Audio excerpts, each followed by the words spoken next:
Bueno, continuando con la exposición, les voy a hablar sobre el síndrome de intestino corto. Este va a ser un cuadro de malabsorción y de aumento de pérdidas digestivas de macronutrientes y micronutrientes. Ocurre tras una resección intestinal masiva con un intestino delgado remanentemente inferior a 200 centímetros de longitud en los adultos. Esta va a ser la causa más común de una insuficiencia intestinal crónica. Además de esto, vamos a tener etiología tanto en los niños como en los adultos. En los niños va a ser una enterocolitis necrotizante en 35%, malformaciones congénitas, ya sea de atresia intestinal en 25%, gastrosquisis en un 18%, vuélvulo intestinal o una malrotación intestinal en un 14%. En los adultos, esta se puede dar por una resección por adherencias en un 28%, sobre todo en jóvenes por la enfermedad de Crohn en un 16% del total en adultos, y a mayor edad va a producirse la necrosis isquémica del intestino en un 21% y una enteritis de radiación en un 21%, o por tumores o traumatismos que afectan la cavidad abdominal en un 14%. En cuanto al pronóstico y la severidad, va a depender de varios factores, ya sea por la extensión de la resección y por ende la longitud del intestino remanente, también del segmento del intestino delgado resecado, presencia o ausencia de la válvula ileocecal, presencia del colon, integridad de la mucosa o función residual del intestino remanente, o una enfermedad primaria que ha ocasionado tanto la pérdida del intestino delgado. Y también el tiempo transcurrido desde la resección. En estos vamos a tener las causas de síndrome de intestino corto, ya sea por una resección quirúrgica masiva, por un infarto intestinal secundario, trombosis o émbolos, unos vólvulos o hernias estranguladas, también por traumas, que pueden ser la enfermedad de Crohn, radioterapia, neoplasias, anormalidades congénitas o enterocolitis neonatal, el bypass quirúrgico, que puede dar la obstrucción intestinal o también la obesidad, y la enfermedad intestinal intrínseca, que estas puede ser también por la enfermedad de Crohn o enteritis una postradioterapia. En cuanto al cuadro clínico, bueno, esta puede producir una aceleración del tránsito responsable de la diarrea, sobre todo va a estar más afectados en aquellos en los que haya resecado tanto el ilion, la válvula ileocecal y el colon.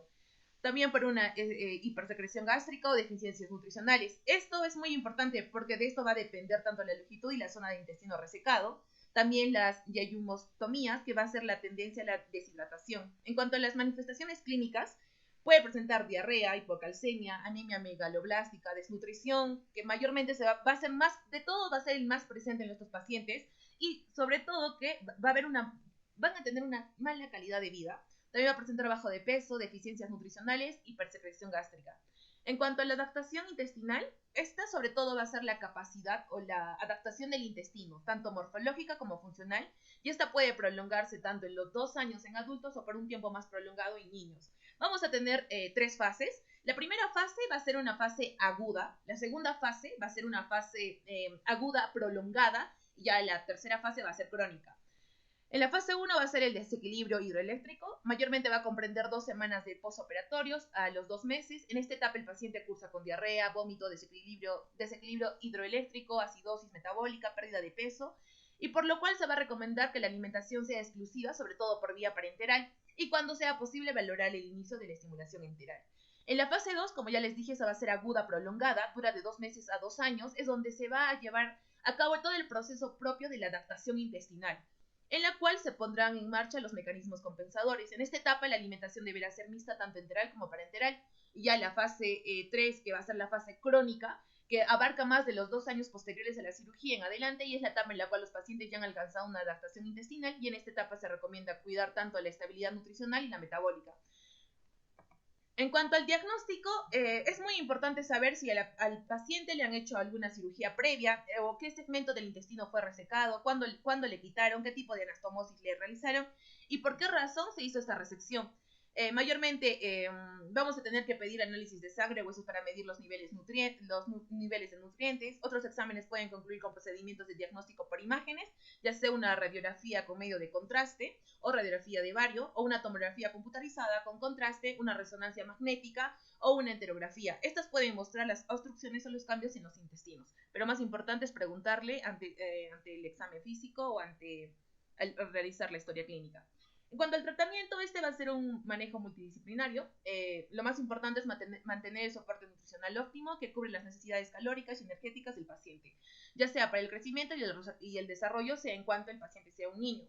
También disminuye la presencia de complicaciones a corto, mediano y largo plazo. En cuanto a la nutrición parenteral, esta se indica en la fase temprana del periodo. Sobre todo se requiere de 25 a 30 kilocalorías por kilo de peso por día, de 1 a 1.5 gramos de proteínas por kilo de peso por día y de los aditivos correspondientes. En cambio, en la nutrición enteral, esta puede utilizarse como una transmisión entre la nutrición parenteral y en algunos casos dieta oral o iniciar entre ellos una forma temprana. Sobre todo es más frecuente en niños. Ya sea una nutrición parenteral domiciliaria, esta se debe administrar a través de un acceso venoso central permanente y la administración sería cíclica o de preferencia nocturna. En cuanto a la dieta oral y tratamiento farmacológico, sabemos que el intestino delgado cumple diferentes funciones y por lo tanto va a haber una alteración tanto en su nutrición. Esta dieta oral se iniciará de forma precoz para poder favorecer la adaptación intestinal. Como regla general, se recomienda fraccionar las comidas de 5 a 6 tomas por día, evitando los azúcares sencillos. Esta dieta debe de adaptarse tanto al tipo de resección intestinal y al tipo de anastomosis. Si tenemos una anastomosis yeyunocólicas, las dietas ricas en carbohidratos complejos con restricción de grasa o oxalato, asegurando un aporte de ácidos grasos esenciales. Y si tenemos el tratamiento farmacológico, este se debe dar los 6 primeros meses. Se recomienda utilizar inhibidores de la bomba de protones o los antihistamínicos, o la adicción de antidiarreicos, sea como la loperamida o la definoxilato, a dosis de 4 a 16 miligramos por día, la colistetiramida, o los antibióticos, ya sea el metronidazol, las tetraciclinas, entre otros, que se van a dar sobre todo por vía oral. En cuanto a los pacientes con insuficiencia ya intestinal persistente, esta se puede dar la restauración tanto de la continuidad intestinal o el alivio de la estenosis, o ya sea un trasplante intestinal. En la restauración vamos a tener la reanastomosis del intestino delgado con el colon, debe realizarse siempre que sea posible. En una cirugía generalmente tiene una baja mortalidad o mortalidad que se asocia a altas tasas de irrupción de la nutrición parenteral. Y ya si nuestro paciente, bueno, depende, ¿no? Si nuestro paciente necesita ya un trasplante intestinal, se reserva para pacientes que necesiten nutrición parenteral, ya sea de por vida y complicaciones irreversibles en la nutrición parenteral. Eso sería todo, gracias.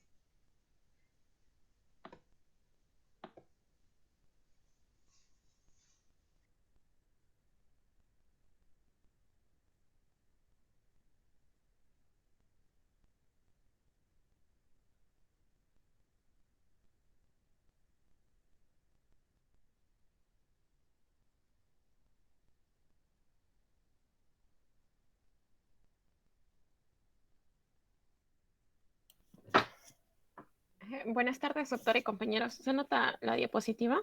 Sí, ¿no? Ya, bien, buenas tardes. Vamos a comenzar hablando ahora sobre lo que es la patología quirúrgica del colon. Siguiente, por favor.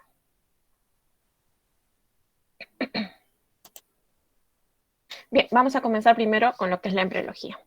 Como bien sabemos, esto va a ser el desarrollo de nuestro tubo digestivo embrionario, va a iniciar durante lo que es la 4ª semana de embarazo, por lo cual nuestro intestino primitivo va a derivar especialmente de lo que es el endodermo y se va a dividir en 3 segmentos importantes, que viene a ser el intestino anterior, el intestino medio y el intestino caudal.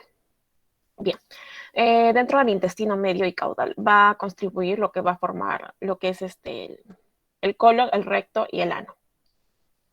Y el intestino medio va a formar lo que es el intestino delgado, el colon ascendente y el colon transverso proximal. Y lo va a irrigar lo que es esta arteria mesentérica superior durante lo que es esta 6ª semana de embarazo. Bien. Algo más importante, el intestino caudal viene a ser forma el colon transverso distal, el descendente recto y lo que es el acno proximal. Está irrigada por lo que es esta mesentérica inferior. Y la cloaca, otro de sus estos, va a estar dividido por lo que es el tabique urorectal y el urogenital recto. El conducto anal distal se va a derivar del ectodermo y va a estar irrigado por lo que es la arteria pudente interna. Siguiente, por favor. Bien, continuando, ahora vamos a hablar sobre lo que es la anatomía. Bien, el colon se va a extender desde lo que es la válvula ileocecal hasta el ano. Y se va a dividir en el colon, en recto y en el conducto anal. Lo que es la parte del colon y el recto va a estar constituido por 5 capas distintas, como muestra. La mucosa, submucosa, muscular circular interna, la muscular longitudinal externa y la serosa. En el colon, el músculo, lo que es longitudinal externo, se va a encontrar separado en 3 tenias del colon que van a converger lo que es en el sentido proximal en el apéndice y distal en el recto, como se muestra en la imagen.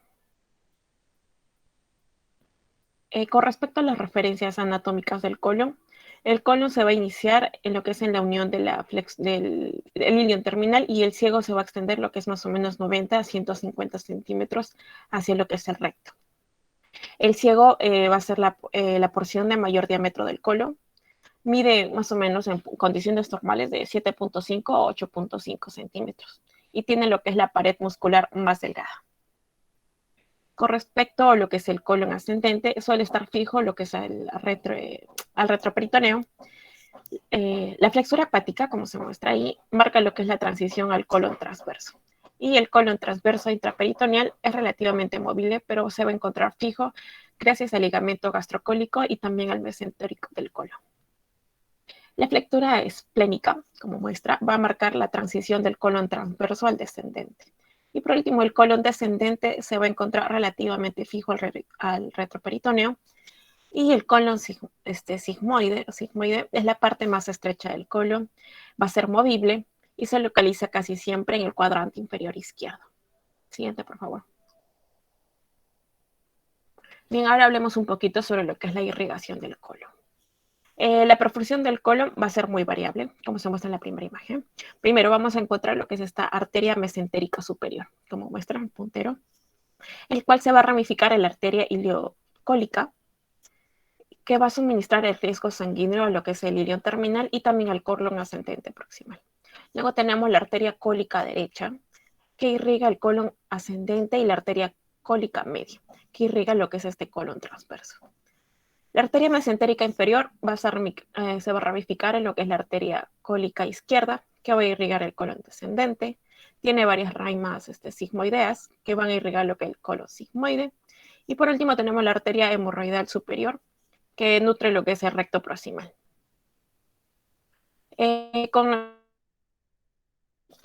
Ahora con excepción de la vena mesentérica inferior, nuestras venas o las venas del colon van a ser paralelas a lo que son las arterias que ya mencioné.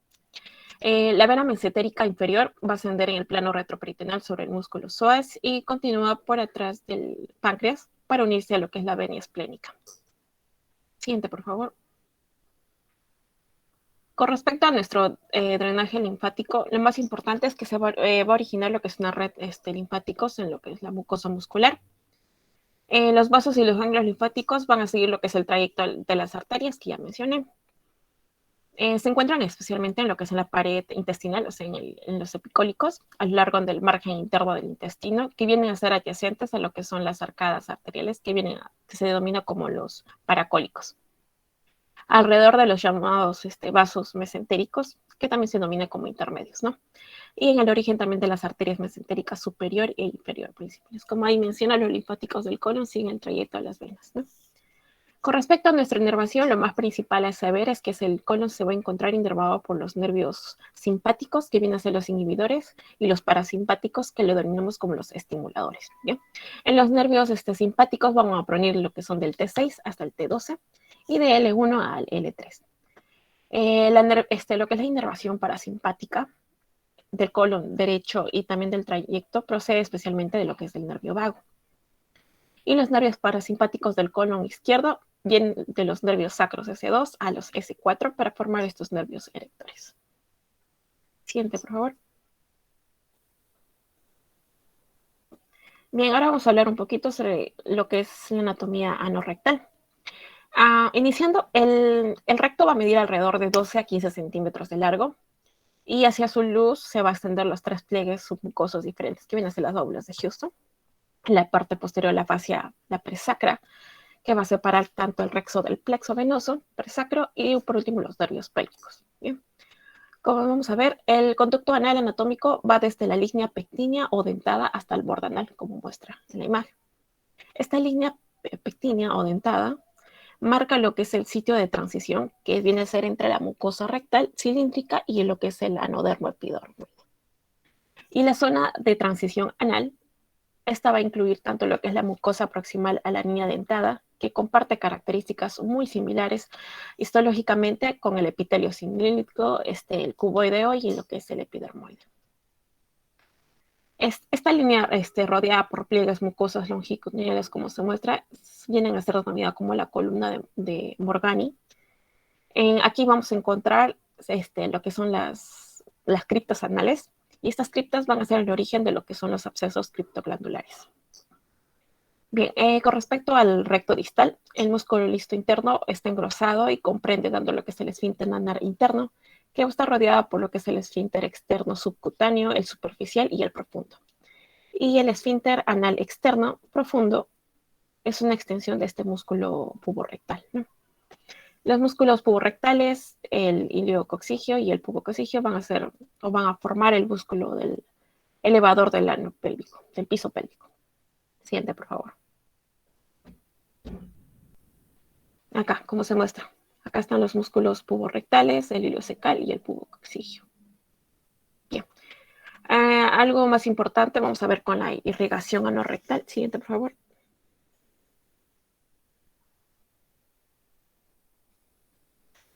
Bien, la arteria hemorroidal superior va a provenir de lo que es la rama terminal de la arteria mesentérica inferior y va a irrigar todo lo que es este recto superior.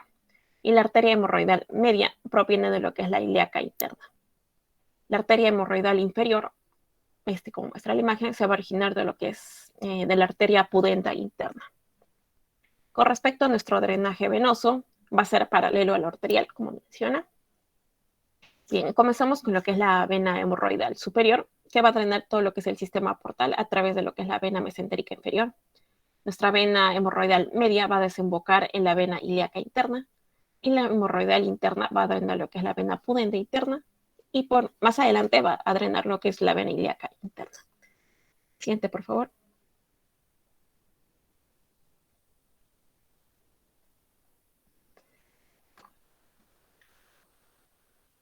Bien, con respecto a su drenaje linfático, vamos a tener los principales, que son los conductos linfáticos del recto superior y del recto medio, que van a drenar hacia arriba en los ganglios linfáticos mesentéricos inferiores, y por los otros tenemos los conductos linfáticos del recto inferior, que van a drenar la parte superior de los ganglios linfáticos mesentéricos inferiores, y por último van a formar la forma lateral en los pliegues lateral en los ganglios linfáticos ilíacos internos.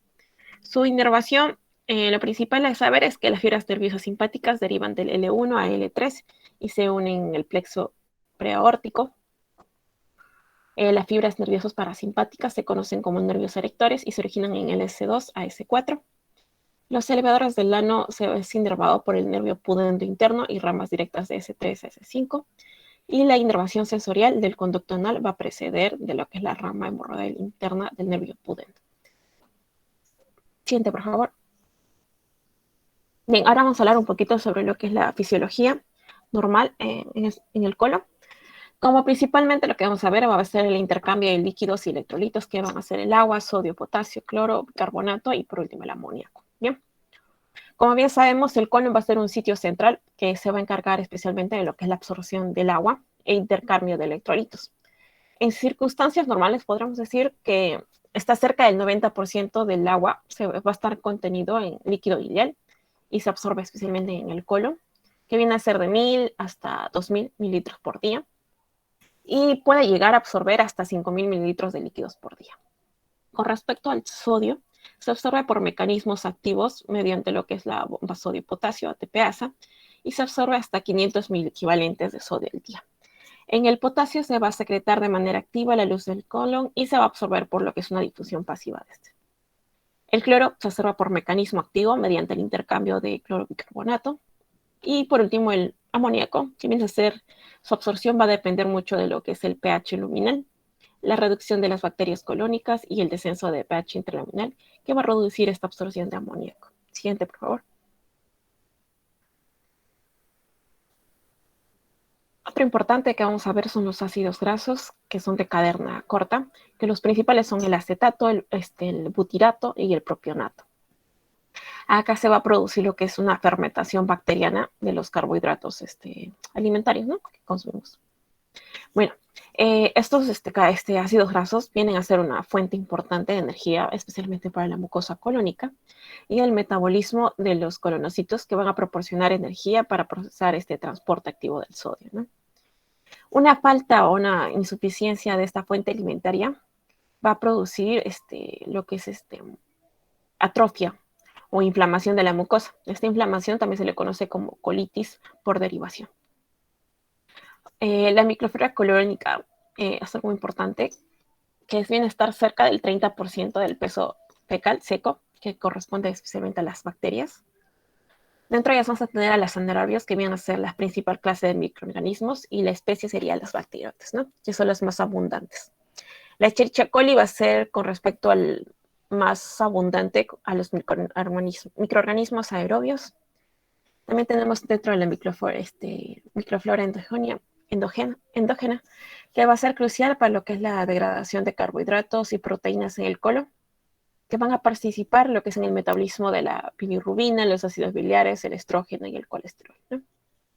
Algo más importante, que las bacterias colónicas también son necesarias para lo que es esta síntesis de vitamina K.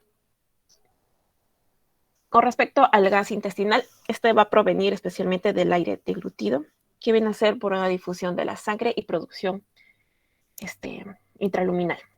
Los componentes principales a vienen a ser el nitrógeno, el oxígeno, dióxido de carbono, hidrógeno y también el metano. El tubo digestivo suele contener entre 100 y 200 mililitros de gas, y todos los días se liberan más o menos de 400 a 1200 mililitros como flatos, ¿no? Pero también tiene que estar muy relacionado al tipo de alimento que vamos a consumir, ¿no? Siguiente, por favor. Ahora vamos a leer sobre la fisiología con respecto a la motilidad, a la defecación y a la continencia. Con respecto a la motilidad, como bien sabemos, el colon no va a poseer una actividad motora cíclica, que viene a ser característica del intestino delgado.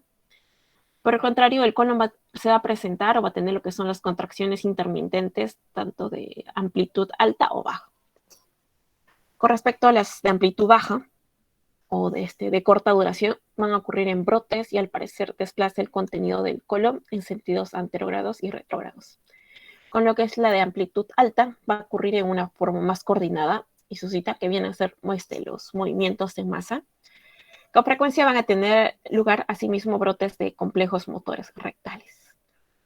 La defecación, viene a ser un mecanismo más coordinado, complejo, que va a comprender el movimiento en masa del colon, el aumento de las presiones intraabdominales y rectal y la relajación del piso pélvico. También vamos a ver la distensión del recto, que va a ser una causa a relajación que viene a ser refleja del esfínter anal interno, que va a permitir el contenido entre con contacto con el conducto anal, ¿no? Si no va a ocurrir lo que es la defecación, el recto simplemente se va a relajar y va a desaparecer esas ganas de defecar, ¿no? Con respecto a la continencia, va a exigir una adaptabilidad adecuada de la pared del recto para acomodar el bolo fecal. Va a haber el control de los neurógenos apropiados del piso pélvico y el mecanismo también del esfínter, así como de los músculos esfínteres internos y externos funcionales. Siguiente, por favor. Ahora yo les voy a hablar de consideraciones quirúrgicas generales. Siguiente, por favor. Una de ellas van a ser las resecciones colorectales, que se realizan para diversos trastornos, ¿no? Como pueden ser neoplasias, que pueden ser malignas o pueden ser benignas, para enfermedades intestinales, inflamatorias intestinales, y también para otros trastornos de tipo benigno. Existen técnicas, una de ellas va a ser la técnica de liberación mesentérica, que trata más que todo de dictar la extensión de la resección colónica. Esta técnica también depende de la naturaleza del trastorno, que puede ser primario, maligno o benigno. Se tiene que tomar en cuenta la intención de la resección, si va a ser curativa o si va a ser paliativa, la localización precisa del problema primario y también la condición del mesenterio, delgado y suave o grueso y durado. Siguiente, por favor.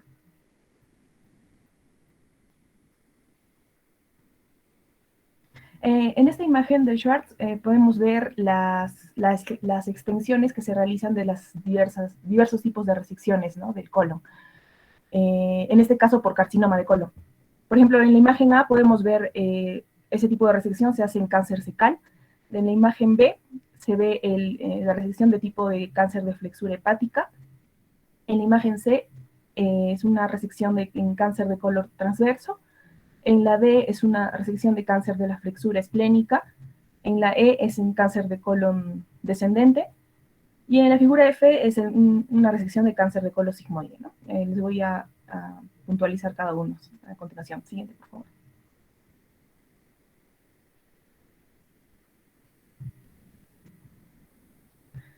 Ya. En cuanto a la ligadura mesentérica proximal, es una técnica que va a interrumpir lo que es el suministro sanguíneo a un segmento más largo del colon y va a exigir una colectomía más extensa.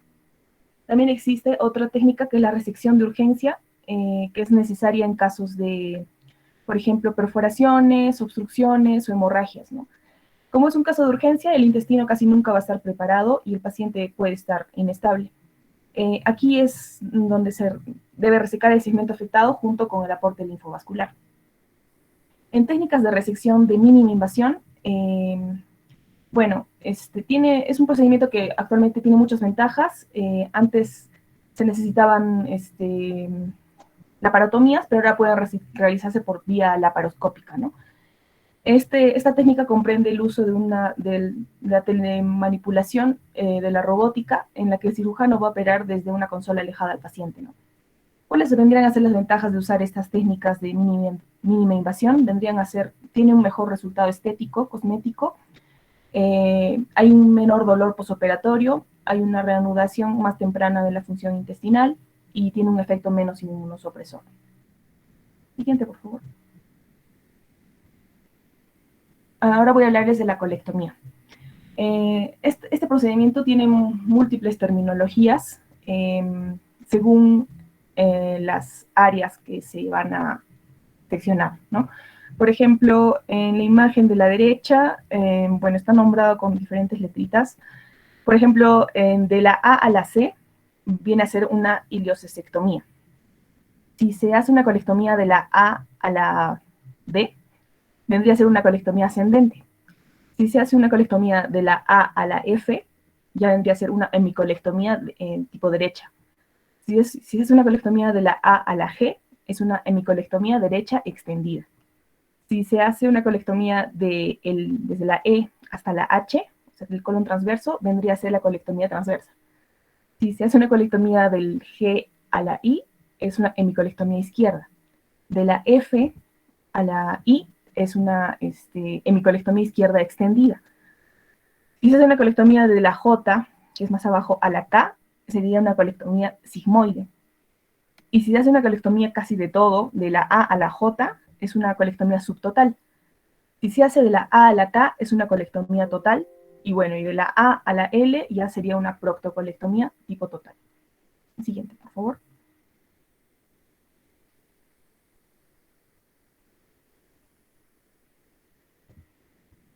Ya. Ahora voy a hablarles de cada uno. La resección ileocólica es una resección limitada del ilion terminal, del ciego y del apéndice.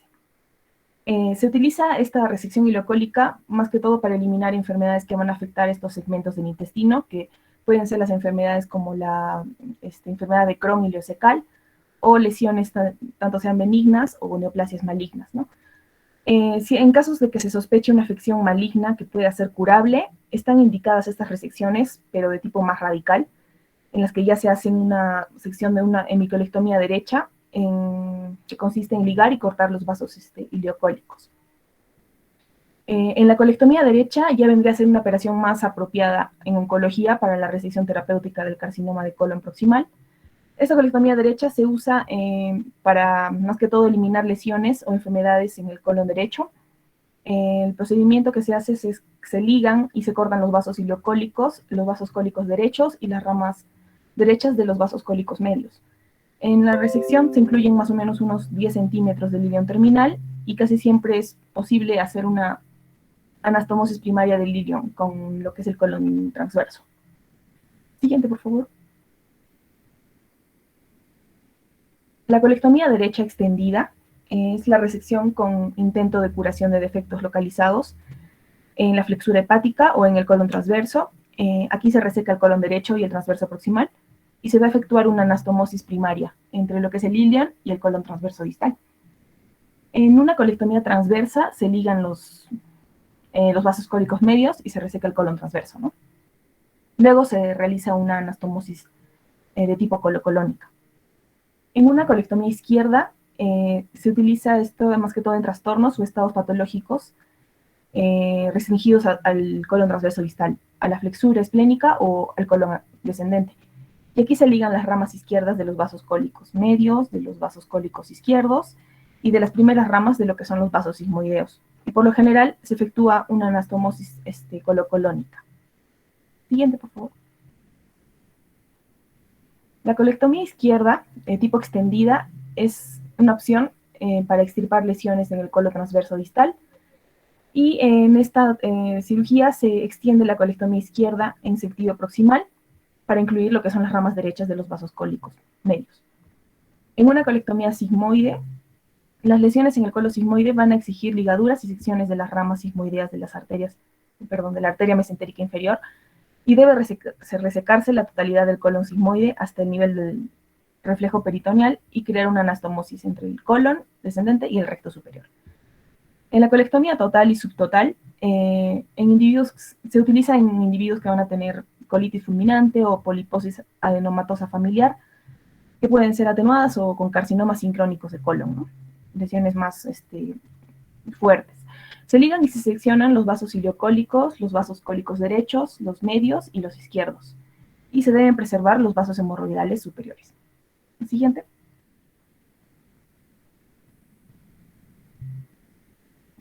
Ahora voy a hablarles de otra técnica que son las anastomosis. Estas anastomosis se dan entre dos segmentos del intestino, ¿no? Se pueden dar de muchas formas. Va a depender siempre de la geometría de la anastomosis. Puede ser término terminal, término lateral, lateroterminal o laterolateral.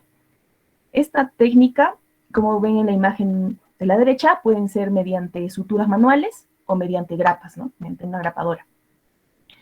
Es importante saber que la capa submucosa de este intestino suministra lo que es la fuerza de la pared del intestino y se incorpora en la anastomosis para asegurar siempre la cicatrización, ¿no? Bueno, como sabemos, las anastomosis tienen también su denominación, ¿no? Que ya les comenté anteriormente, término terminal, que significa cuando se da en dos segmentos de igual calibre. Por ejemplo, se hacen estas anastomosis terminoterminales en resecciones rectales. También existe la anastomosis terminolateral, cuando un extremo de un intestino va a ser más grande que el otro. Y se da, por ejemplo, en obstrucciones crónicas. También está la anastomosis lateroterminal, que se dan en intestinos de calibre más pequeño que el intestino distal. Y las anastomosis laterolaterales, que se crean uniones grandes, bien vascularizadas, por ejemplo, en casos de anastomosis ileocólicas y de intestino delgado. Siguiente. Ahora, la técnica anastomótica, como les comenté anteriormente, puede ser mediante suturas manuales. Lo que más comúnmente se hace el punto subjet continuo o puntos simples separados o de doble capa, y el material de la sutura puede ser absorbible o permanente, ¿no? También se hace la técnica de grapado, que son dispositivos para grapado de corte lineal y se utilizan para también cortar el intestino y crear anastomosis laterolaterales. Y también es importante saber que pueden reforzarse esta técnica de grapado con puntos manuales, ¿no? Si es que se desea. Siguiente, por favor. Otra técnica es la colostomía. Esta colostomía es, la mayor parte de las colostomías se crean como colostomías terminales y no como colostomías de asa, ¿no? En la imagen de ahí podemos ver una colostomía terminal intraperitoneal. Consiste la colostomía en el que el intestino distal puede extraerse por la pared abdominal como una fístula mucosa, o también se puede dejar dentro del abdomen como lo que es un saco de Hartmann, ¿no? Este procedimiento puede tener complicaciones, dentro de los cuales la más común va a ser la hernia paraestomal. Es la complicación más frecuente de las de tipo tardío, pero también existen otras como la necrosis, retracción, obstrucciones, pueden haber prolapsos y deshidratación también. Siguiente. Existen también los resultados funcionales luego de esta colostomía, ¿no? Por ejemplo, es común que un pequeño porcentaje de pacientes, después de haberse hecho las colostomías, experimente lo que son diarreas o aumento de frecuencia de las evacuaciones. Eso se da más que todo en pacientes varones ancianos y se da más que todo después de las colectomías, ya sean subtotales o totales, con anastomosis ileosigmoideas o ileorrectales, ¿no? Pero también es importante recalcar que algunos enfermos tienen una diarrea significativa después de la colectomía derecha, pero por mala absorción de ácidos biliares, ¿no? Que es una causa completamente diferente. Siguiente. Ahora tenemos que saber también que existen consideraciones anestésicas, ¿no? En estos procedimientos. Se pueden hacer anestesias de tipo local, de regional o generales, ¿no? En las locales, con frecuencia se proporciona una sedación de tipo intravenosa para calmar al paciente. Se utiliza más que todo lidocaína al 0.5%, que es un anestésico de acción corta, o también puede utilizarse la bupivacaína al 0.25, que ya es uno de acción prolongada, ¿no?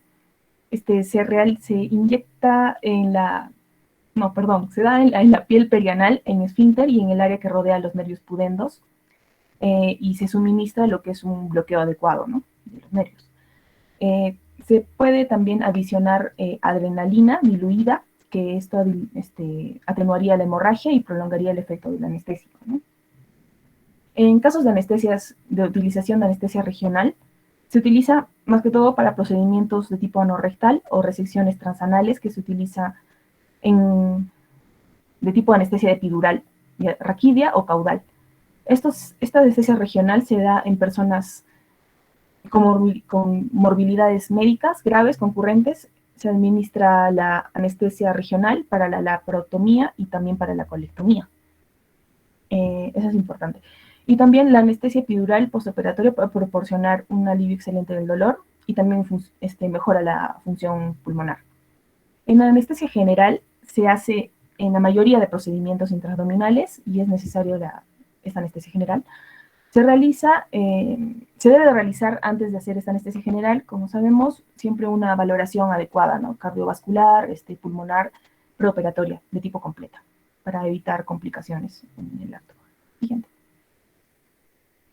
Ahora, las posiciones en las que se realizan este tipo de operaciones, casi todas las operaciones, todas las colectomías abdominales se practican en la posición de cúbito dorsal y es importante acoginar de manera adecuada el sacro del paciente. Debe tenerse cuidado de evitar la compresión de los nervios peroneos con los estribos.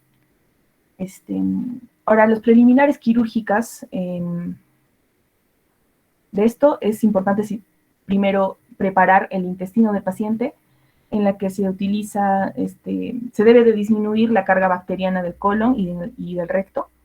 ¿Para qué? Para reducir siempre la incidencia de infecciones postoperatorias, ¿no? Se utiliza citratos de magnesio o polietilenglicol para evacuar, o también se puede utilizar las profilaxis antibióticas de amplio espectro, ¿no? También en algunos casos, no siempre, se utiliza endoprótesis ureterales, más que todo esto en pacientes obesos. Esto sirve para más que todo identificar uréteres, ¿no? Durante la operación. Siguiente, por favor. Ahora voy a hablarles de las enfermedades intestinales inflamatorias.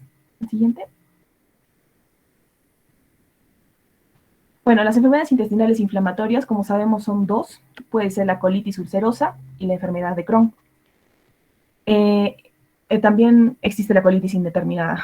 En la colitis ulcerosa, en cuanto a su epidemiología, es importante saber que da de 8 a 15 personas por cada 100.000 en Estados Unidos y en Europa, ¿no? Según la literatura. La incidencia es mucho más baja en países como Latinoamérica, Asia y África, y entre la población no caucásica, ¿no? Su frecuencia, más que todo, se da en pacientes que se encuentran entre en la tercera y la séptima década de vida, ¿no?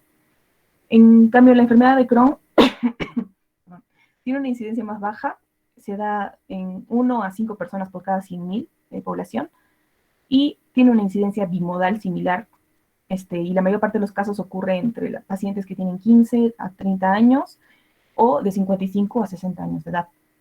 Y también existe otro tipo de enfermedad inflamatoria intestinal que, no, anterior por favor.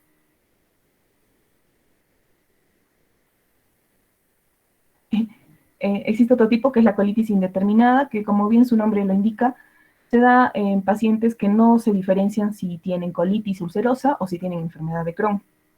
Y se encuentra aproximadamente un 15% de pacientes, ¿no?, que tienen esta enfermedad inflamatoria intestinal. Siguiente.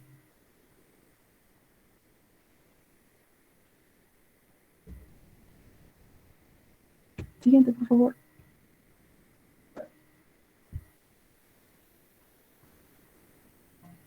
¿Aló?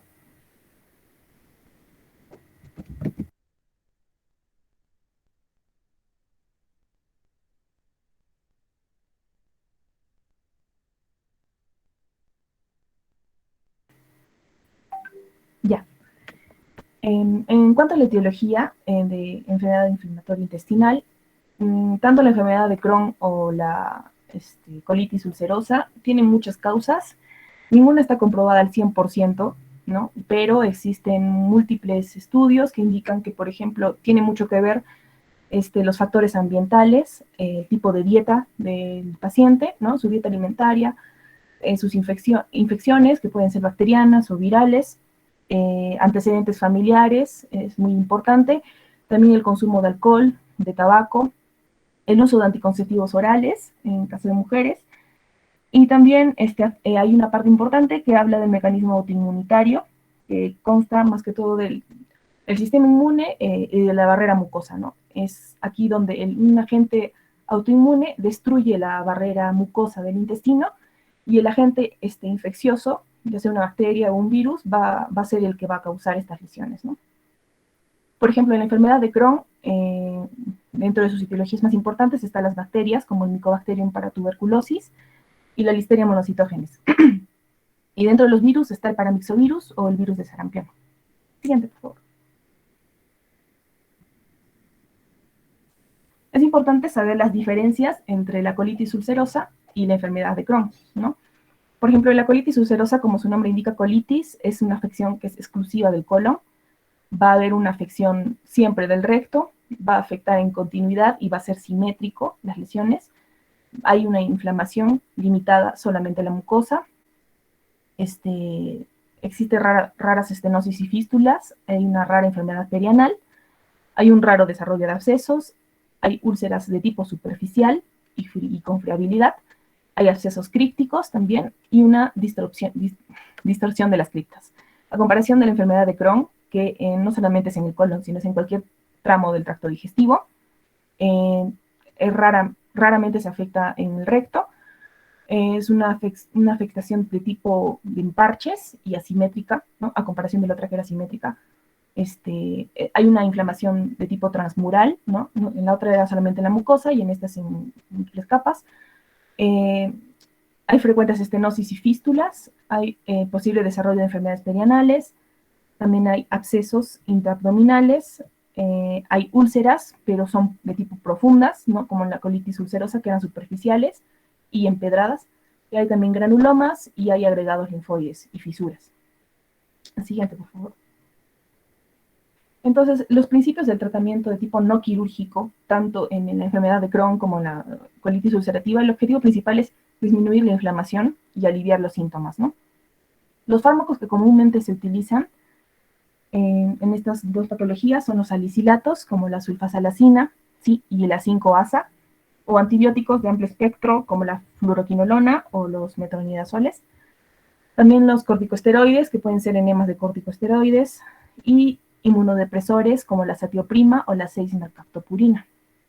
En cuanto a la nutrición, es importante considerar siempre el estado nutricional del enfermo, es decir, se tiene que valorar sus parámetros nutricionales como la albúmina, la transferrina y la prealbúmina.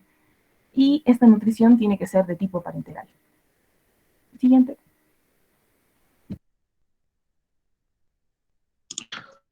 Bien, ahora vamos a hablar sobre cada una de estas dos enfermedades inflamatorias intestinales, comenzando con lo que sería la colitis ulcerosa. Como ya les dijeron, es una enfermedad inflamatoria idiopática crónica, afecta solo al colon y donde solamente se inflama la mucosa. La historia natural de esta es recurrente y remitente, con exacerbaciones periódicas dentro de su historia clínica, ¿no? Entonces, para hablar un poco más de la epidemiología, también tenemos que ver que no existe predominio de sexo dentro de esta patología. La incidencia y la prevalencia de esta colitis ulcerosa ha aumentado en el tiempo en todo el mundo. Hay factores de riesgo como el vivir en un área urbana en la cual no hay tanta exposición a los agentes patógenos, a los microbios. Va a haber una mayor susceptibilidad genética en genes que van a estar implicados en la barrera intestinal y también en la secreción de moco. Vamos a ver que el fumar cigarrillos en el pasado ha sido determinante dentro de estos pacientes, ya que los pacientes que sí fumaban o que son fumadores activos actualmente tienen una enfermedad mucho más leve de aquellos que tenían como antecedentes de fumar cigarrillos en el pasado. Hay medicamentos que están asociados a esta, como los anticonceptivos orales, las terapias de reemplazo hormonal y también los AINES. Para hablar un poco más también del cuadro clínico, tenemos que ver que dependiendo del grado de afectación dentro del cual nosotros vamos a ver que se van a dar los síntomas. Entonces, según la clasificación de Montreal, lo divide en 3 tipos, en los cuales vamos a ver primero a la proctitis, a la colitis izquierda y a la pancolitis. Entonces, para simplificar esto, se puede dar, ¿no?, que hay un cuadro clínico gradual en el cual hay heces un poco sanguinolentas, pero también vamos a ver en un cuadro súbito en el cual va a haber unas diarreas y hemorragias graves, va a haber tenesmo, dolor abdominal y fiebre. Para su diagnóstico se utiliza la combinación de la endoscopía más la biopsia, que es como su gol estándar, y dentro de la endoscopía lo que se va a poder visualizar es un edema de la mucosa que origina pérdida del patrón vascular normal, esto en el patrón agudo. Cuando vamos a encontrar un patrón ya crónico, se va a empezar a ver ya la friabilidad y ulceración de la mucosa, y pues también podríamos encontrar pus y moco. En la biopsia, esta más que todo se va a utilizar en lo que es el diagnóstico de la fase crónica, ya que si nosotros lo utilizamos en la fase aguda, lo único que veríamos dentro de las láminas histológicas, pues sería que veríamos solamente una inflamación activa, más no lo que es característico de esta. Se utiliza también el edema de Vario, que este va a establecer el diagnóstico de la colitis ulcerosa crónica y también va a determinar la extensión de la enfermedad. Es cierto que tiene algunas contraindicaciones, pero también es bueno.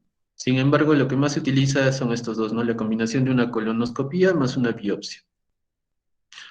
Para las indicaciones quirúrgicas hay 2 tipos, las urgentes y las programadas.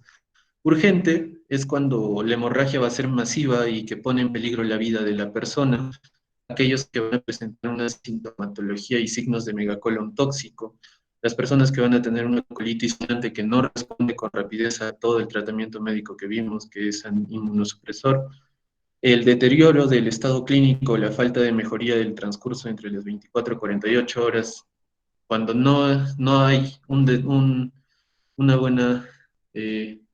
cuando no hay una buena evolución de esta, entonces se indica esta intervención quirúrgica urgente.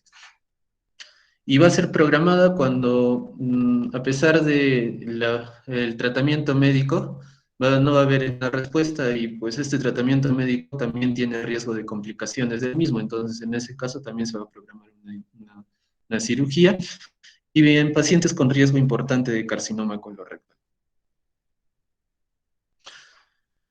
Ahora vamos a ver que dentro del tratamiento quirúrgico, en ambas opciones vamos a tener que se puede hacer 2 tipos de procedimientos, ¿no? En la urgente, en la cual vamos a tener posiblemente una colitis fulminante, un megacolon tóxico, se va a preferir la colectomía abdominal con ileostomía terminal.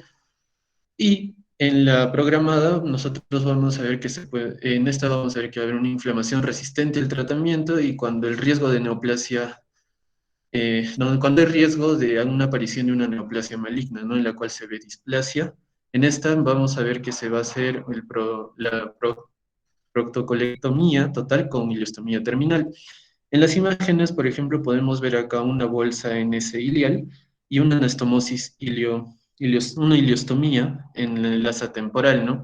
En la segunda imagen también podemos ver que acá se está haciendo una colectomía total y una resección del recto, para posteriormente se construye una bolsa ilial transicional y también ¿no? Una en J y se anastomosa el conducto anal mediante una técnica doble grapado. Y en la figura número 6 ya vemos ¿no? que se está haciendo esta ostomía. Ahora vamos a pasar a la enfermedad de Crohn. Entonces, la diferencia pues, más notoria que vemos es que esta puede afectar a todo el tracto gastrointestinal del tubo digestivo. Puede ir desde la boca hasta el ano.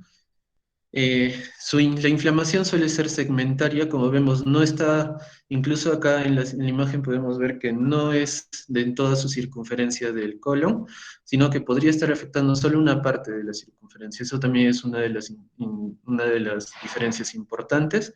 Va a ser asimétrica y es transmural porque no va a afectar más allá de la mucosa, puede afectar incluso hasta la muscular y la serosa, ¿no?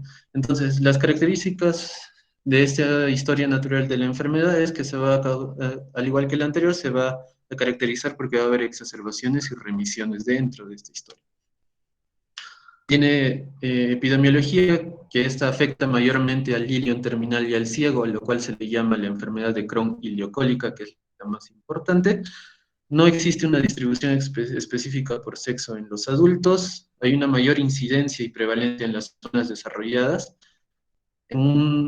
Un quinto de estos pacientes presenta daño intestinal, en la cual, en estos, como vimos, es muy frecuente la estenosis, la fístula y el absceso, ¿no? En comparación a la enfermedad, a la colitis ulcerosa en el momento del diagnóstico, y la incidencia anual de ingreso hospitalario ronda en el 20% de los pacientes. Y esto es importante y es que y en los 10 años siguientes al diagnóstico, la mitad de estos pacientes sí van a requerir sí o sí la cirugía. Hay factores asociados también a las vías inmunitarias y a a la secreción, ¿no? de moco, como es el MUC2 y en las otras vías. En los factores ambientales vamos a ver que principalmente también está el tabaquismo y una reducción de fibra dietética y un aumento en la ingesta de grasas saturadas, que esto más que todo se ve en la fisiopatología de la enfermedad. Y los medicamentos, pues también los AINES, los anticonceptivos orales, y también acá algo que redunda es la exposición a antibióticos en la infancia. En la clínica de esta enfermedad vamos a ver que los pacientes jóvenes, el cuadro clínico más frecuente que se ve es este, ¿no? Que va a haber un dolor abdominal en el cuadrante inferior derecho, va a haber diarrea crónica y también va a haber una pérdida de peso. Vamos a ver que va a haber fatiga y la anorexia, que van a ser síntomas muy comunes de esta. Cuando se afecta el colon, vamos a ver que va a haber un sangrado rectal o una diarrea sanguinolenta. Y la fiebre alta siempre debe despertar la sospecha de una complicación séptica. Algo que tenemos que resaltar es que hasta el 50% de estos pacientes presentan manifestaciones extraintestinales cutáneas, articulares u oculares que pueden preceder al diagnóstico, ¿no? Acá en la clasificación de Montreal también se puede ver que, pues también por el tipo de afectación que se puede ver dentro de lo que sería el sistema tractogastrointestinal, podríamos ver los síntomas, ¿no? Por ejemplo, acá podríamos estar viendo lo que sería diarrea, podríamos ver pérdida de peso, fiebre de bajo grado, podríamos estar viendo fatiga, retraso en el crecimiento de niños y también la desnutrición. En esta podríamos estar viendo que podría haber un dolor postprandial, hinchazón, náuseas, vómitos y oclusión, oclusión o suboclusión, ¿no? Y por último podemos ver en esta, donde los síntomas van a depender de la ubicación de las fístulas. Podríamos tener fístulas enterourinarias, en las cuales podríamos ver en el paciente que habría fecaluria, neumaturia o una ito recurrente, ¿no? Entonces, para su diagnóstico de esta vamos a tener a los antecedentes, en los cuales ya vimos traumatismos familiares, viajes recientes, infecciones gastrointestinales y medicamentos están dentro de esta. En el examen físico tenemos que ver si el paciente tiene signos de toxicidad sistémica, desnutrición, deshidratación, malabsorción dentro de la fisiología. Lo vimos, una masa sensible en el cuadrante inferior derecho, lesiones en la piel, como vimos en las manifestaciones extracutáneas, en las cuales también hay las lesiones del canal anal, y fístulas con o sin absceso. El diagnóstico se da por endoscopía, en la cual vamos a ver que va a haber una inflamación segmentaria, una aftosis, ulceraciones longitudinales y serpentiginosas, ¿no? Serpentiginosas es lo que le va a dar el patrón de empedrado, el cual es característico de esta enfermedad. Y bueno, se va a utilizar la enterografía, ya sea en tomografía o resonancia magnética, ambos son buenos, para verificar la extensión de la enfermedad y la presencia de complicaciones como la estenosis o la fístula. Al igual que la colitis ulcerosa, esto también tiene indicaciones quirúrgicas en las cuales vamos a ver que si se presentan fístulas, la resección del segmento intestinal es indicada en aquellos pacientes con enfermedad de Crohn activa. En la estenosis, como podemos ver acá, se puede hacer una resección, una plastía. En este caso, estamos viendo una plastía de lo que sería esta parte del intestino, ¿no? Entonces, también se puede haber indicación quirúrgica en abscesos internos, obstrucción, resistencia al tratamiento, complicaciones del tratamiento médico y riesgo de una neoplasia maligna, al igual que en la colitis ulcerosa. Bien, vamos a pasar al pronóstico de esta enfermedad después de la cirugía, y algo que lo caracteriza es que como es de todo el tracto gastrointestinal, esta no va a ser curativa en comparación a la de la colitis ulcerosa, que si se saca todo el colon, entonces ya la enfermedad desaparece. En esta vamos a ver que el riesgo de recurrencia después de una resección por la enfermedad de Crohn y la cólica bueno, hay mucho riesgo y también, ¿no?, en el intestino delgado también es alto. El 50% de los pacientes va a presentar una recurrencia en el transcurso de los 10 años y la mayoría amerita una segunda operación, ¿no? Entonces, lo que estamos viendo en la imagen de acá es el curso de la enfermedad del paciente con una enfermedad de Crohn. Entonces, en esta vamos a ver que va a haber brotes seguidos de remisión clínica, en los cuales vamos a ver que durante los periodos de remisión, a menudo resistente, acá vemos, ¿no?, la actividad inflamatoria que se mantiene durante el tiempo y no cesa, y vamos a ver también que se lleva un desarrollo de complicaciones como estenosis o lesión penetrante, que con frecuencia estas van a necesitar ya en algún momento de su vida del paciente una cirugía. La enfermedad de Crohn también podría afectar la región anal. Y en esta vamos a ver que si se detecta enfermedad de Crohn anal, está indicado valorar todo el tracto gastrointestinal. Es muy frecuente y aparecen en el 35% de pacientes con enfermedad de Crohn. Los abscesos son recurrentes y las fístulas anales complejas, y van a ser complejas, y vamos a ver que se debe alertar sobre las posibilidades de enfermedad de Crohn a aquellos pacientes que tienen estos hallazgos, ¿no? Y el 10 al 15% de los casos, la infección perineal es resistente al tratamiento, y pues esta va a meritar un procedimiento de prostatectomía. Ahora vamos a pasar a la enfermedad diverticular, ¿no? Entonces, para esto tenemos que tener en cuenta que la enfermedad diverticular, su definición es la presencia de divertículos asintomáticos. Casi todos los divertículos del colon son divertículos falsos, ya que estos no van a tener, como vemos acá en la imagen, no tienen todos los componentes del tejido colónico, que pues no está tampoco lo que sería el músculo, ¿no? Entonces, también vamos a tener otra definición de qué es la diverticulosis, la cual se refiere a la existencia de divertículos sin inflamación. Y también la diverticulitis, que alude a la inflamación e infección relacionada con los divertículos, ¿no? Como podemos ver acá, esta es la diverticulitis, donde sí hay un proceso infeccioso. Dentro de la enfermedad diverticular vamos a ver que su fisiopatología, la teoría más aceptada es esta, ¿no?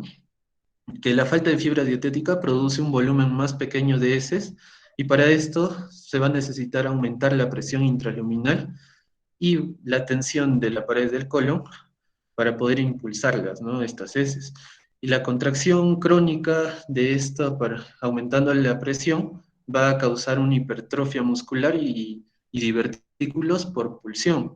Y esto va a ocurrir entre las tenias del colon, en los puntos en los que penetran los vasos principales del colon en lugares donde hay debilidad, ¿no? Por ejemplo, donde pasan estas arterias, es donde no hay continuidad del músculo, entonces aquí es donde se producen más este tipo de diverticulitis. La diverticulitis es una de las complicaciones inflamatorias que se dan más seguido. Vamos a ver que afecta al 10 al 25% de personas que tienen diverticulosis. La infección peridiverticular o pericólica resulta de la perforación microscópica o macroscópica de un divertículo, y dentro de los síntomas de esta vamos a ver que se presenta más el dolor al abdomen en el lado izquierdo, con fiebre o sin ella, y también vamos a tener un patrón de leucocitosis. Algo que tenemos que recalcar también es que las radiografías simples ayudan a detectar aire intraabdominal libre, y en la tomografía vamos a ver que es útil para definir lo que sería la inflamación pericólica o flemón y abscesos, ¿no?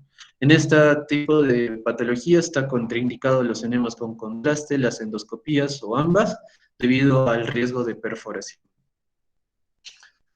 Entonces, vamos a tener una diverticulitis sin complicaciones y otra con complicaciones. En la primera, vamos a ver que los síntomas, más allá del dolor e hipersensibilidad del cuadrante izquierdo, se tiene que diagnosticar también con una tomografía, en la cual se podría ver un torcimiento del tejido blando pericólico, engrosamiento de la pared del colon, flemón, o todos ellos se podrían encontrar. El manejo, más que todo, es manejo médico, clínico, en el cual no hay un tratamiento a los pacientes, que se puede dar un tratamiento externo. Solamente se va a requerir la parotomía si es que hay un deterioro del estado clínico del paciente y un desarrollo de peritonitis. El pronóstico de ellos es bueno, en los cuales casi todos los pacientes mejoran en un transcurso de 2 a 3 días. Dentro de la no complicada, ¿no? Hay recomendaciones para la resección, y es en los pacientes muy jóvenes con un primer episodio de diverticulitis se puede hacer la cirugía. En enfermos inmunodeprimidos, después de un episodio de diverticulitis documentada, también se hace. En enfermedades médicas concomitantes también, en las cuales también podría estar el carcinoma colónico, y también en las cuales hay una imposibilidad de descartar la neoplasia maligna en otras indicaciones. Es otra, ¿no?, de las indicaciones para esta resección. Ahora vamos a pasar a la diverticulitis complicada, en la cual tenemos una clasificación que es la clasificación de Hinchey, la cual lo divide en estadios, ¿no? En esta vamos a ver que podríamos tener abscesos, obstrucción, peritonitis difusa y fístulas entre colon y estructuras adyacentes, que estas son las indicaciones en las cuales se podrían hacer la cirugía, ¿no? Entonces, vamos a ver que en el Hinchey 1 es donde hay inflamación del colon con un absceso pericólico relacionado. En el Hinchey 2, en el estadio Hinchey 2, vamos a ver una inflamación del colon con absceso retroperitoneal o pélvico. En el Hinchey 3 vamos a ver que va a estar asociado a una peritonitis purulenta. Y en el Hinchey 4, nosotros vamos a ver que ya va a haber una peritonitis fecal. Complicada, una diverticulitis complicada se considera desde el Hinchey 2 hasta el Hinchey 4. Entonces, para esto vamos a ver que hay un drenaje percutáneo guiado por tomografía y también antibióticos, ¿no? Acá en esta imagen se puede ver, ¿no?, que se está haciendo el drenaje percutáneo de uno. Se debe evitar la necesidad de colectomía si después del drenaje se presenta una recuperación completa del paciente, y la laparotomía está indicada en aquellos abscesos inaccesibles al drenaje percutáneo, cuando el paciente se deteriora y no mejora, y cuando se presenta aire libre intraabdominal o peritonitis, ¿no? Y tenemos que tener en cuenta también que la resección del sigmoides con anastomosis primaria, la resección del sigmoides con colostomía terminal y la bolsa de Hartmann van a estar indicadas en lo que serían las etapas Hinchey 1 y Hinchey 2, y en los abscesos más grandes en los cuales hay contaminación, peritonitis, y eso, ¿no? Dentro de la enfermedad diverticular también hay el riesgo de hemorragia, en las cuales la erosión de la arteria peridiverticular puede precipitar una hemorragia masiva, ¿no?, como podemos ver acá. Es más riesgoso en alumnos, más que todo por el deterioro de la edad, y el 80% de los enfermos tiene de manera espontánea esta hemorragia, ¿no? Por lo cual sí es grave, pero también se puede detener, ¿no? Los diagnósticos vamos a ver que se hace mediante colonoscopía de un divertículo hemorrágico, y el tratamiento es clínico, en el cual se debe reanimar al sujeto y se debe localizar el sitio hemorrágico, en el cual se puede poner una inyección de epinefrina o cauterio. Vamos a pasar a los divertículos del lado derecho, que no son tan frecuentes como los otros, que es en el lado izquierdo la mayoría, en los cuales el ciego y el colon ascendente rara vez se afectan, ¿no? Va a ocurrir con mayor frecuencia en pacientes jóvenes, en los cuales el principal síntoma va a ser el dolor en el cuadrante inferior derecho, que se confunde mucho con lo que sería un apendicitis.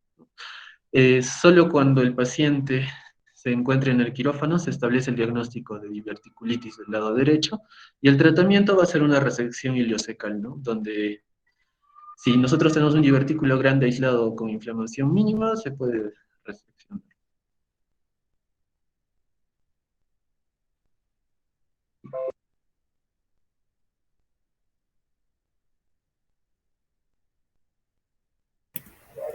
Bien, siguiendo con la exposición, ahora tocaremos el tema de adenocarcinomas, pólipos.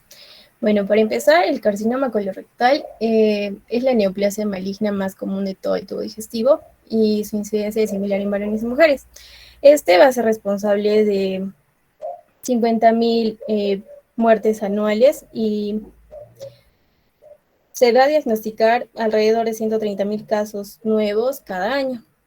Ahora, generalmente se presenta en personas mayores de 50 años. Es importante considerar también dentro de la epidemiología cuáles son los factores de riesgo, ya que de esta manera vamos a poder establecer programas de prevención para identificar los factores de riesgo y evitar la aparición de esta patología en una población de riesgo. Bueno, dentro de los factores, el principal es el envejecimiento, ya que, como les dije, la incidencia aumentará a medida que aumenta la edad, mayores de 50 años. El 90% de los casos diagnosticados siempre van a ser casi siempre van a ser en personas mayores de 50 años. Ahora, a cualquier persona puede padecer de carcinoma colorectal, y es por ello que se tiene que estar atenta a los siguientes síntomas. Por ejemplo, cambio notorio de las defecaciones, hemorragia rectal, melena, anemia inexplicable o pérdida de peso. Esto nos va a sugerir que el paciente tiene que ser evaluado de manera exhaustiva para hacerle un tratamiento adecuado de prevención. Ahora, también tenemos el factor de riesgo hereditarios. Bueno, aquí tenemos que saber que el 80% de cánceres colorectales se producen de manera esporádica. Sin embargo, el 20% restante aparecen en pacientes que tienen antecedentes familiares de cáncer colorectal. También tenemos los factores ambientales y dietéticos.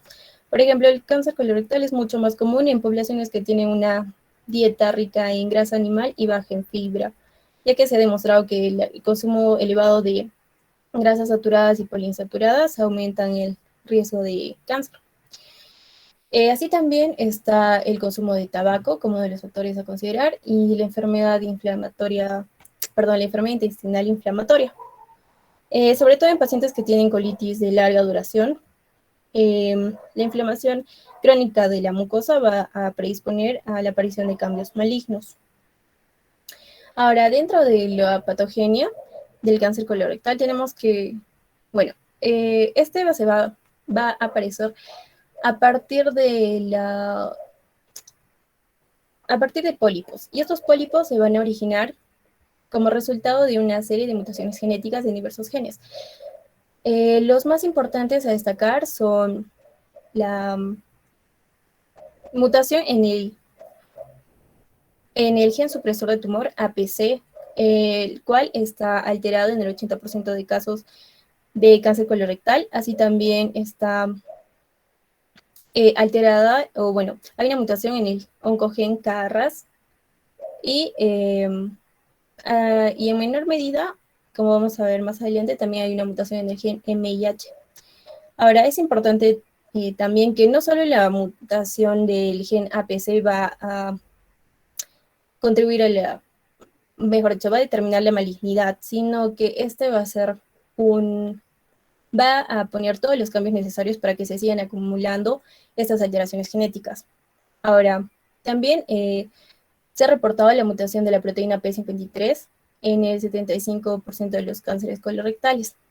Esta proteína es importante porque va a tener la función de iniciar la apoptosis de ciclos, bueno, en las células que tienen daños del ADN irreparables.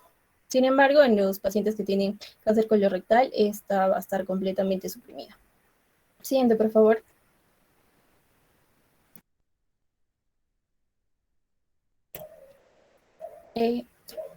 Ahora, esta acumulación de diversas mutaciones en varios genes van a darse a través de 3 vías importantes, la cual la primera va a ser la vía de pérdida de heterodigosidad, la cual se va a caracterizar por presentar delecciones cromosómicas y aneuploidía tumoral. Esta va a presentar el 80%, bueno, esta va a estar presente en el 80% de los carcinomas. También tenemos a la vía de inestabilidad de los microsatélites, que se va a caracterizar por errores en la reparación de los errores del emparejamiento durante la replicación del ADN. Y por último, la vía de la metilación de la isla CPG, en la cual los genes no van a acumular mutaciones en comparación, como ya mencioné las 2 vías previas, sino que en esta vía se van a activar o inactivar por medio de procesos de hiper o hipometilación celular.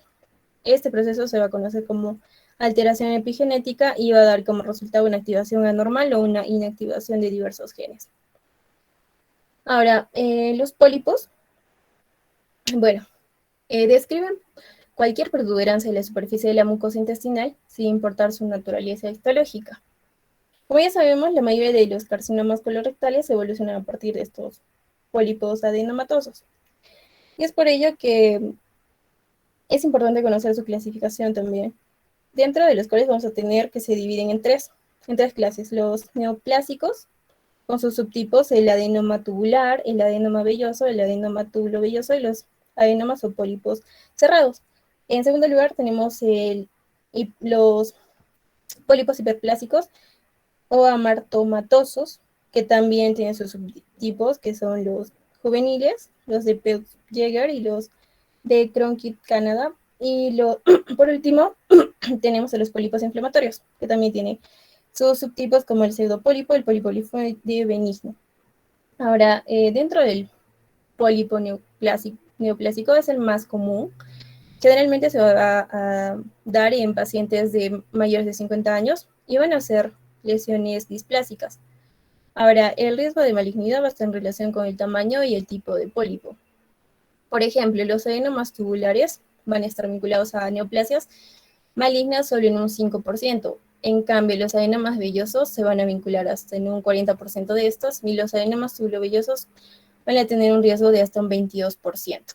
Ahora, el riesgo de carcinoma en un pólipo también va a estar en relación al tamaño. Es por ello que los que son mayores a 2 centímetros pueden llegar a tener un riesgo de malignidad de hasta un 50%. Ahora, a su vez, los pólipos pueden ser pedunculados o sésiles. Los pedunculados van a ser susceptibles a extirpación por colonoscopía. Sin embargo, los pólipos sésiles van a requerir técnicas especiales de colonoscopía que incluyen, por ejemplo, elevación salina, la escisión con asa por fragmentos, la recesión endoscópica de la mucosa también, para facilitar la técnica. Ahora, los pólipos sésiles rectales se van a optar por escisión operativa transanal, porque de esta manera se va a poder obtener una muestra anatomopatológica para contribuir a la decisión terapéutica posterior. Dentro de las complicaciones de las polipectomías tenemos la perforación y la hemorragia. Las microperforaciones, que generalmente son pequeñas, en un paciente estable y en buenas condiciones se puede tratar con reposo intestinal, antibióticos de amplio espectro y observación. Y si existen signos de sepsis o peritonitis, esto va a ser indicativo de que el paciente debe recibir, o bueno, debe someterse a una laparotomía. Y la hemorragia, que puede ocurrir de manera inmediata a una polipectomía, por lo general se detiene de manera espontánea. Sin embargo, existen algunos casos en los que puede requerir una colonoscopía para aplicar ya sean clips endoscópicos o para cauterizar la lesión o para aplicar epinefrina para detener la hemorragia. Y ocasionalmente se va a requerir angiografía o infusión de la vasopresina también. Siguiente, por favor.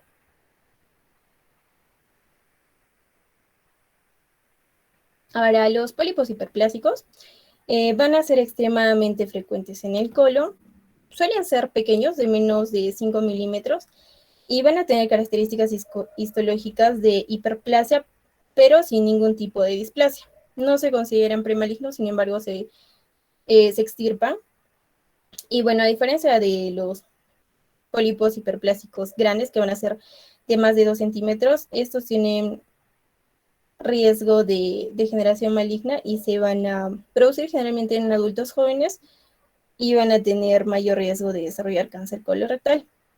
Ahora, los pólipos cerrados van a ser endoscópicamente lesiones planas con frecuencias difíciles de visualizar, y algunos de estos se van a convertir en cánceres invasivos con el paso del tiempo y deben, por ello, tratarse como pólipos adenomatosos.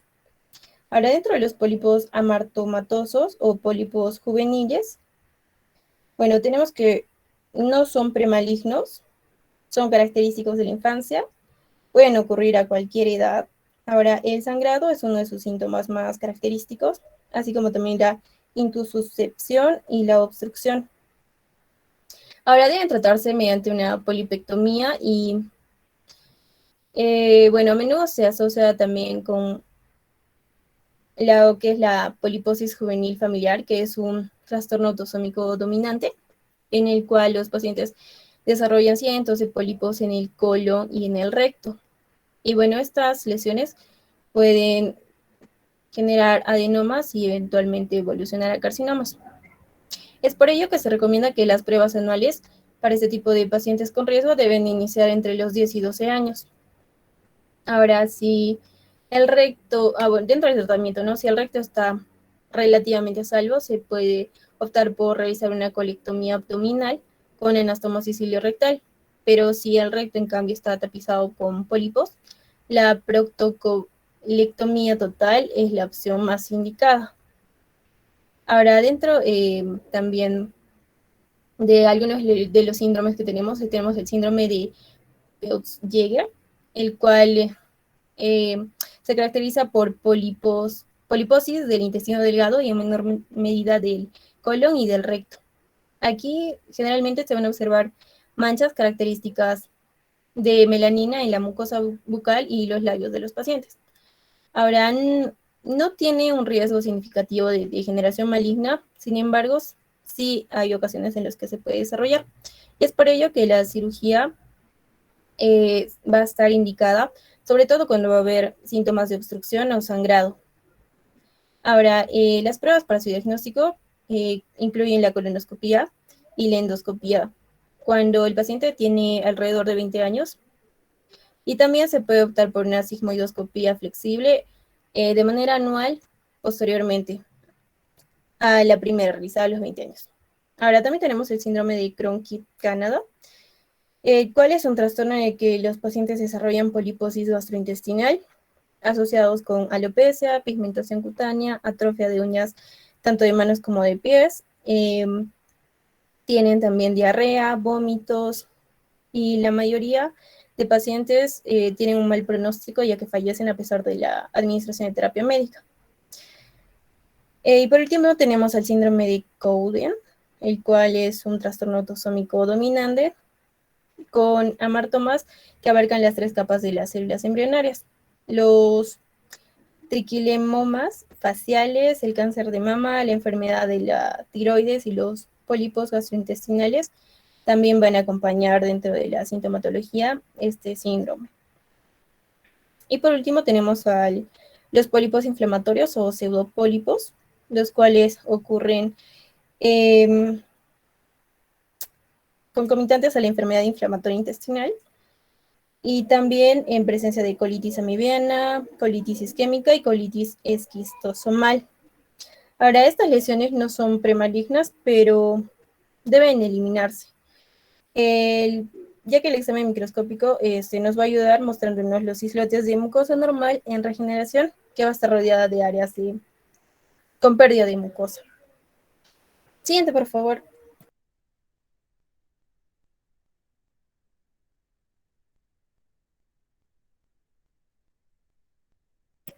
Ya, ahora como ya les mencioné, las múltiples mutaciones genéticas van a dar origen a lo que es el carcinoma colorectal hereditario. Asimismo, estos también van a precisar algunos síndromes, como la poliposis adenomatosa familiar, la cual es una condición rara, autosómica dominante, que representa solo el 1% de todos los adenocarcinomas colorectales. Ahora, los pacientes se van a caracterizar por presentar cientos o miles de pólipos adenomatosos después de la pubertad, y el riesgo de cáncer colorectal va a ser de por vida, y van a llegar a tener este riesgo al 100% cuando alcancen los 50 años de edad.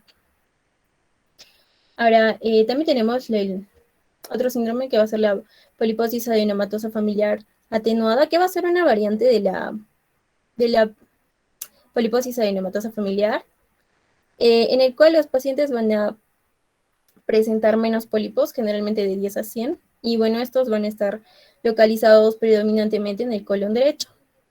Ahora, el carcinoma colorectal se va a desarrollar en el 50% de estos pacientes, pero a diferencia de la primera entidad, la edad promedio de aparición va a ser ya no a los 50 años, sino a los 55 años.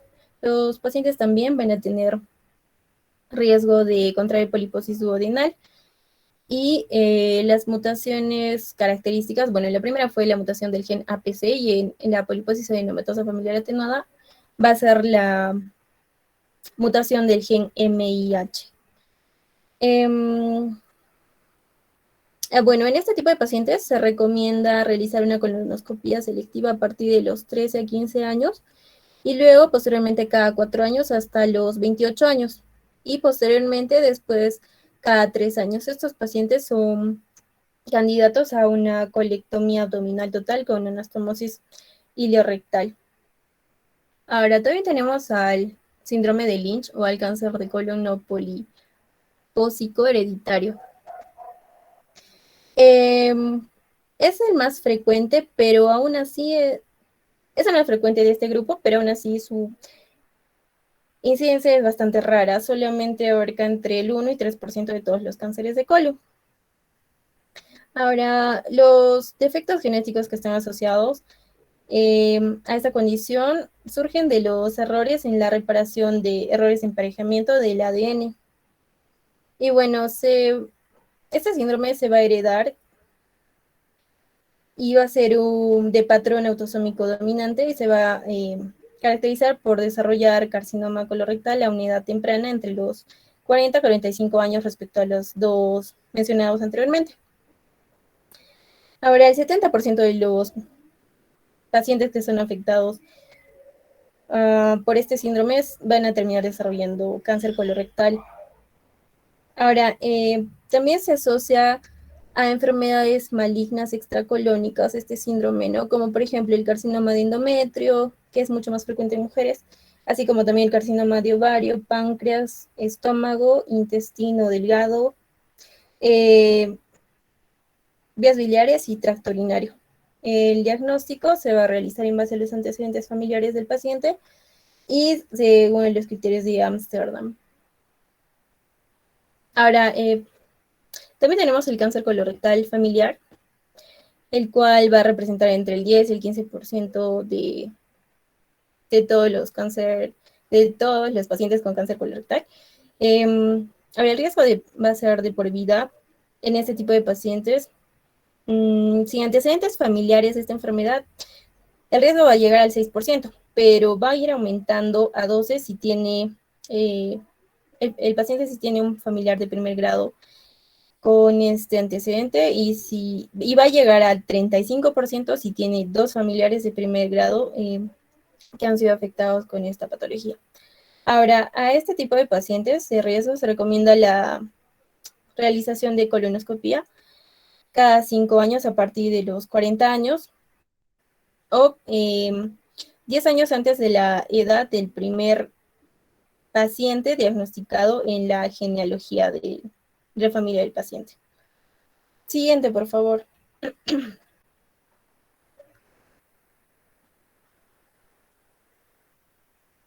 Bien, dentro de la prevención, bueno, como ya mencioné, la mayoría de cánceres colorectales surgen de los pólipos adenomatosos.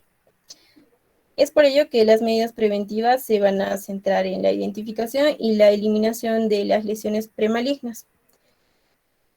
Y bueno, además es importante considerar que muchos de los cánceres son asintomáticos y las pruebas para detectar estos tumores en un estadio precoz y curable van a ser importantes.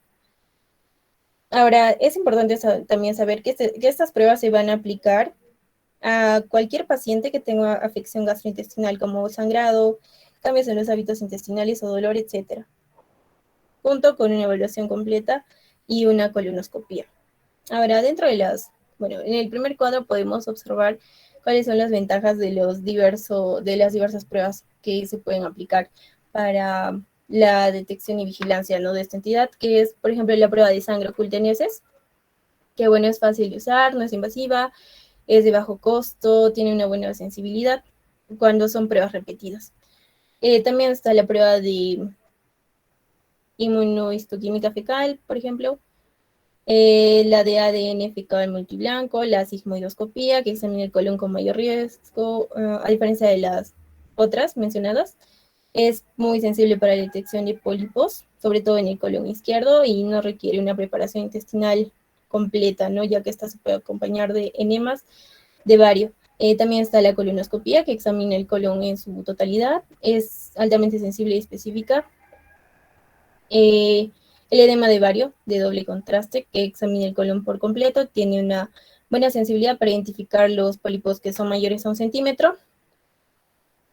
Y la colonoscopía virtual, que es una técnica no invasiva y su sensibilidad puede ser tan buena como la colonoscopía. Ahora, dentro de los lineamientos de detección, bueno, siguiendo las recomendaciones de la Sociedad Americana de Cáncer, bueno, esta nos recomienda que se haga el seguimiento a la población de riesgo, que eso pueden ser pacientes asintomáticos, sin antecedentes familiares de carcinoma colorectal, o sin antecedentes personales de pólipos o carcinomas colorectales, sin síndromes familiares, que tengan 50 años. Y bueno, para ellos, cada uno de ellos nos recomienda procedimientos específicos. Por ejemplo, para la población que tiene un riesgo promedio y tiene 50 años, ¿no?, se recomienda una prueba de sangre oculta en heces, así como una sigmoidoscopía cada 5 años, o enema de bario con contraste cada 5 años, ¿no? O para las poblaciones que tienen antecedentes de cáncer colorectal, en el momento de su diagnóstico se puede optar por una colonoscopía antes del tratamiento y luego posterior a 12 meses de la recesión curativa. Y bueno, ahí podemos ver diversas poblaciones de riesgo a considerar. Siguiente, por favor.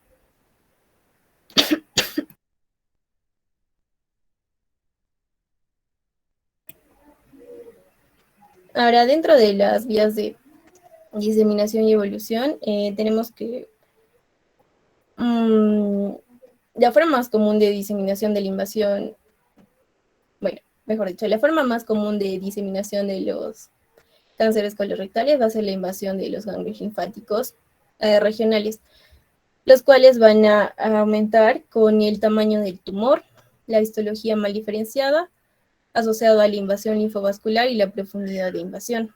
Ahora, el factor pronóstico más importante de diseminación de los ganglios linfáticos es la etapa T, que va a describir la profundidad de la invasión. Ahora, el carcinoma in situ, si bien no penetra la mucosa intestinal, no va a presentar riesgo de metástasis a ganglios linfáticos, justamente por esta misma característica. Ahora, la diseminación linfática del recto va a seguir 2 vías principales. La que va a ser en el recto alto, el drenaje va a ascender por los vasos hemorroidales superiores hacia los ganglios mesentéricos inferiores.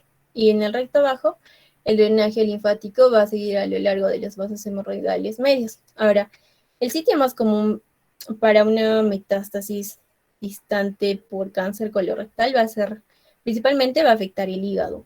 Y en segundo lugar va a afectar los pulmones. Estas dos metástasis se va a dar por diseminación hematógena a través del sistema venoso portal. Y bueno, también puede ocurrir la carcinomatosis por diseminación peritoneal. Siguiente, por favor.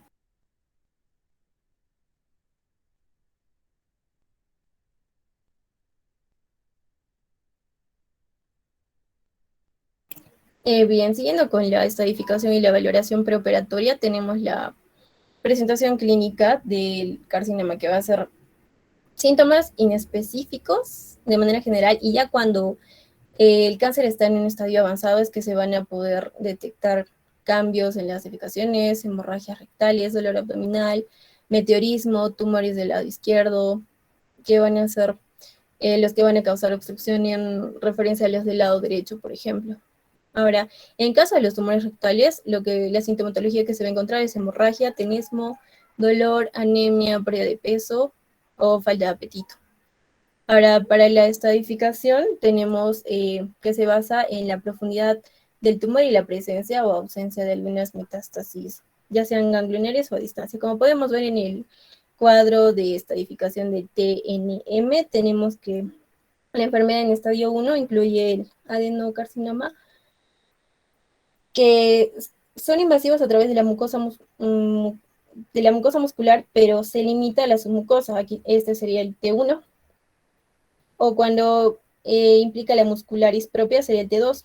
Ahora, ambos en ausencia de metástasis ganglionares. Ahora, la enfermedad en estadio 2 consiste en tumores que invaden a través de la pared intestinal, la subserosa o los tejidos pericólicos o perirectales.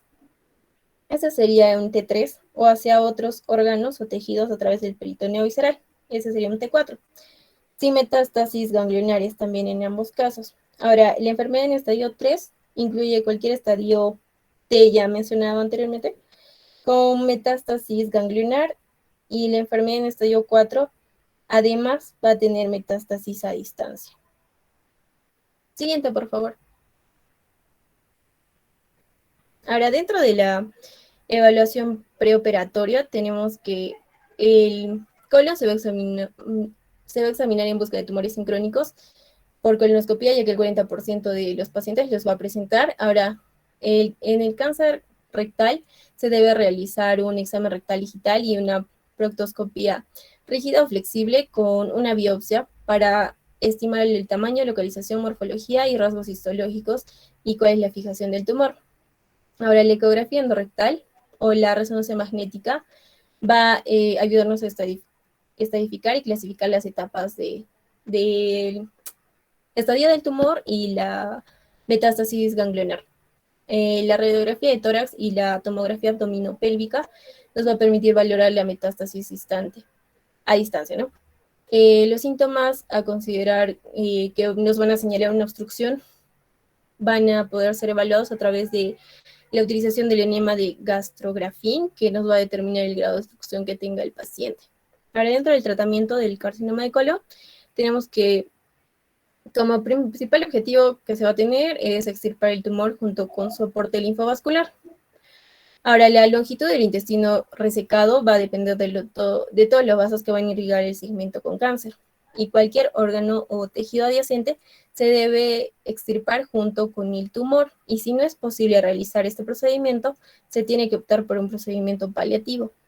Ahora, de manera un poco más específica, mencionar el tratamiento del carcinoma de colon en la etapa 0 es que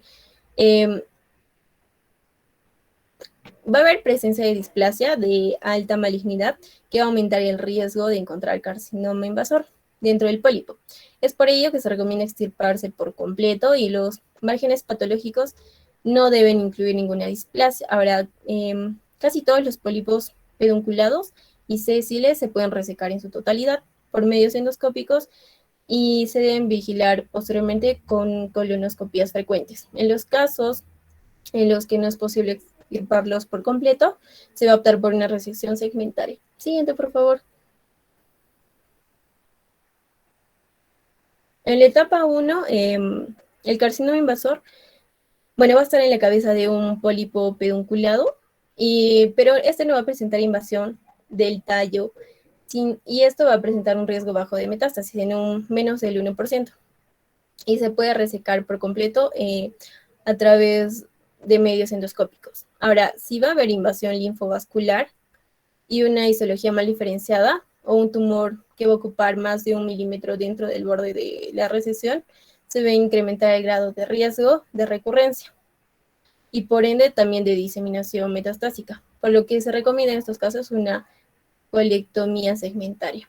Ahora, en la etapa 1 y 2, bueno, casi todos los pacientes con cáncer de colon en estas etapas se van a curar con una resección quirúrgica. Pero además se sugiere la administración de quimioterapia para los pacientes que van a estar, sobre todo en etapa 2, que sean personas jóvenes y con tumores con hallazgos histológicos de alto riesgo. Ahora, en la etapa 3 tenemos las metástasis ganglionarias, ¿no? En este caso, los pacientes con afectación de los ganglios linfáticos van a tener un riesgo elevado de recurrencia local y a distancia. Y es por ello que va a ser importante la administración de quimioterapia como terapia ayudante a la resección quirúrgica. Generalmente se va a dar 5-fluorouracilo y oxaliplatino. Y de esta manera se va a reducir la recurrencia del carcinoma, mejorando la supervivencia del paciente. Ahora, en la etapa 4 tenemos lo que son, bueno, la supervivencia en esta etapa es bastante limitada y solo en algunos pacientes se va a poder extirpar el carcinoma y las metástasis también. Sobre todo en el hígado, ¿no? Los que van a aparecer ahí. Ahora, pero en el resto de pacientes, que es la mayoría, bueno, solo se recomienda terapia paliativa. Siguiente, por favor. Ahora, dentro del tratamiento del carcinoma rectal, tenemos el tratamiento local, que va a ser la escisión transanal, que va a ser una técnica para los adenomas vellosos benignos, no circunferenciales del recto. Y también tenemos que se puede optar por la resección radical. En el caso de que, bueno, la resección radical se va a administrar a la mayoría de pacientes y sobre todo a los que van a presentar altas tasas de recurrencia. Ahora, este procedimiento consiste en la extirpación del segmento del recto que va a estar afectado junto con todo su aporte linfovascular. Ahora, esta va a ser una técnica que también se va a utilizar con una disección cortante a lo largo de los planos anatómicos para asegurar un corte completo del mesenterio rectal, sobre todo cuando se va a realizar recesiones anteriores bajas y baja extendida. Ahora, dentro de las medidas de seguimiento y vigilancia, tenemos que los cánceres se pueden prevenir mediante colonoscopías previas, ¿no? Sobre todo en poblaciones de riesgo, para detectar y extirpar los pólipos antes de que progresen a un cáncer invasivo, ¿no? En sus etapas previas. Ahora, se efectúa colonoscopía en el transcurso de 12 meses tras el diagnóstico del cáncer inicialmente, ¿no? Y bueno, esta colonoscopía se va a repetir cada 3 o 5 años. El objetivo va a ser detectar una recurrencia también que sea resecable, que mejore la supervivencia del paciente. Y como todas las recurrencias aparecen en el primer periodo de los 2 años después del diagnóstico original, ese seguimiento y vigilancia tiene que estar dirigido sobre todo en este periodo de tiempo. Ahora, la vigilancia debe ser más intensiva, sobre todo en pacientes que tienen un mayor riesgo, ¿no? Por ejemplo, en estadio 3 y con una metástasis ganglionar. Siguiente, por favor. Ahora, dentro del tratamiento del carcinoma colorectal recurrente, tenemos que, como ya les dije, la mayoría de recurrencias sucede dentro de los 2 primeros años de la recesión inicial. La quimorradiación es importante para evitar la recurrencia. Y bueno, la metástasis a distancia va a afectar el hígado y los pulmones. Es por ello que si el paciente no recibió con antelación quimioterapia ni radiación, se debe instaurar este tratamiento antes de esta nueva intervención. Ahora, el objetivo es resecar todo el tumor con márgenes negativos, y para mantener estos márgenes se va a optar por radioterapia transoperatoria. Y bueno, aquí también es útil la resonancia magnética pélvica para identificar cuál es toda la extensión del tumor y que de esta manera no exista ningún factor que altere la técnica quirúrgica. Ahora, dentro de las técnicas de mínima invasión para la resección, se está hablando de una nueva forma que es la cirugía robótica, la cual está empezando a reemplazar, digamos, a la cirugía laparoscópica para el cáncer colorectal, que también es una técnica mínimamente invasiva. Bien, continuando, vamos a hablar sobre otras neoplasias. Siguiente, por favor. Vamos a hablar, son muy pocas frecuentes estas. Por ejemplo, vamos a empezar con los tumores colorectales. Hola. Sí, doctora. ¿Cuántos diapositivos te corresponde? 3. ¿Nada más? ¿Y ahí termina? Solo faltan 4 diapositivas nomás, doctora. Ya, continúa. Ya, en otras neoplasias vamos a hablar sobre los tumores carcinoides. Lo principal de esto, vamos a ver que solo corresponde al 25% de estas neoplasias. Y van a encontrar en el recto.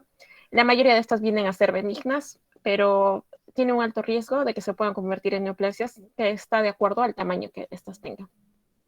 Los carcinomas carcinoides tienen características histológicas de tumores tanto carcinoides y adenocarcinoma, y son muy comunes en metástasis regionales y sistémicas. Los lipomas, estos se van a desarrollar en la submucosa del colon y recto y vienen a ser especialmente alomanías benignas.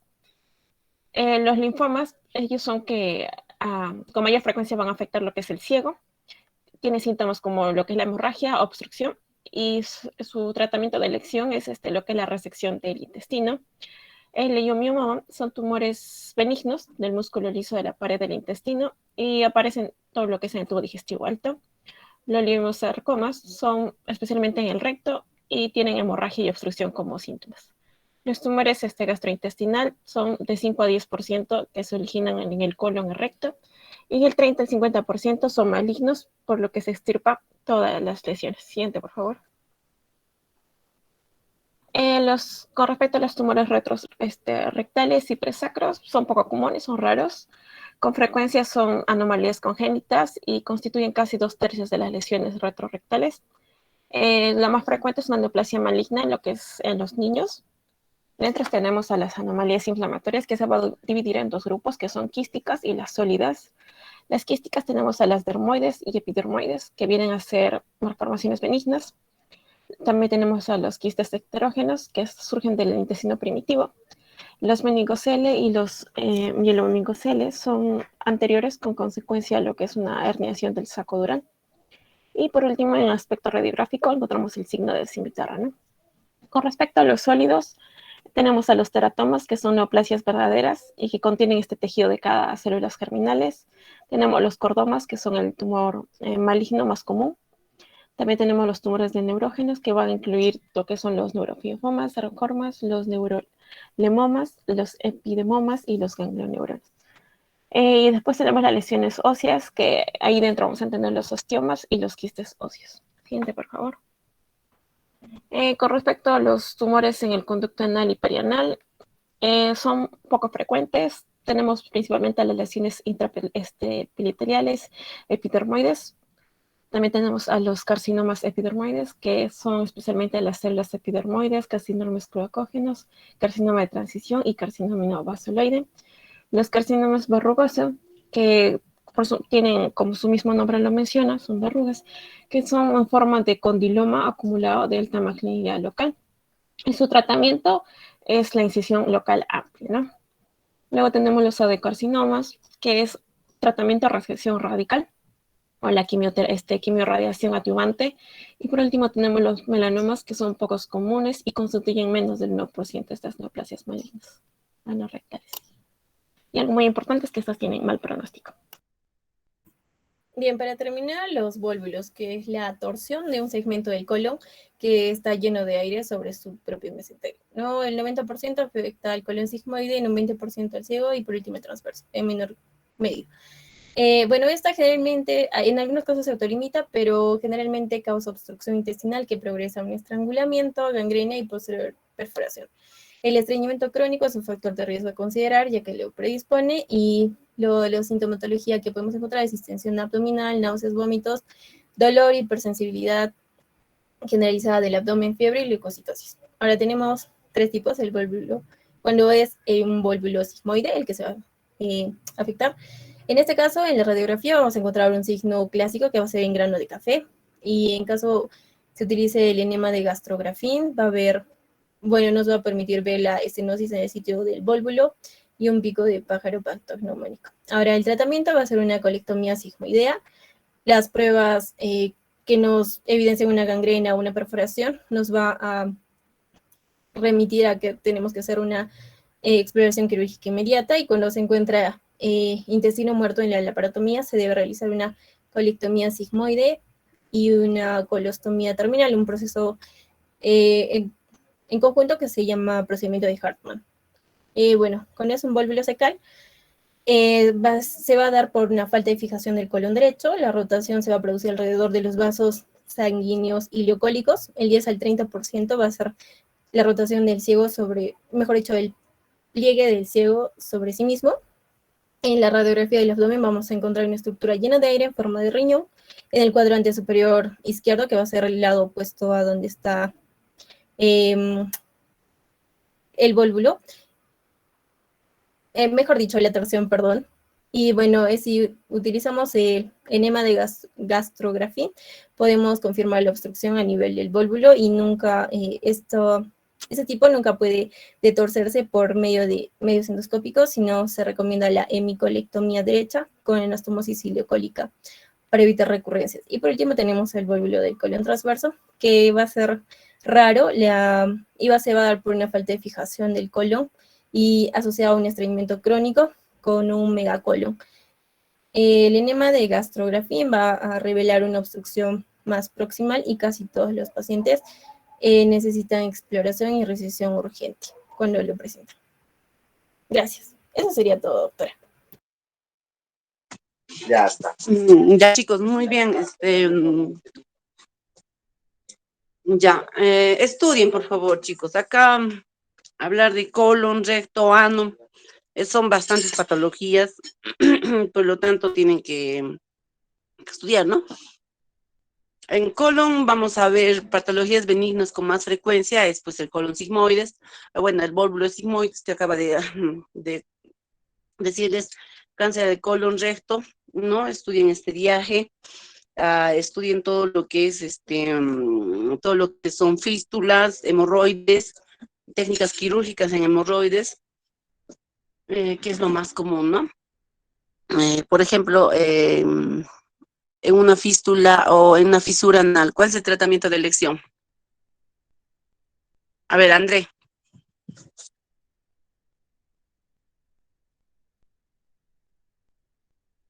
Presente, doctora. Doctora, ¿puede repetir, por favor, la pregunta? ¿Cuál es el tratamiento de elección para una fisura anal? ¿Cómo se llama la cirugía? ¿Cómo, doctora? El tratamiento quirúrgico de elección para una fisura anal.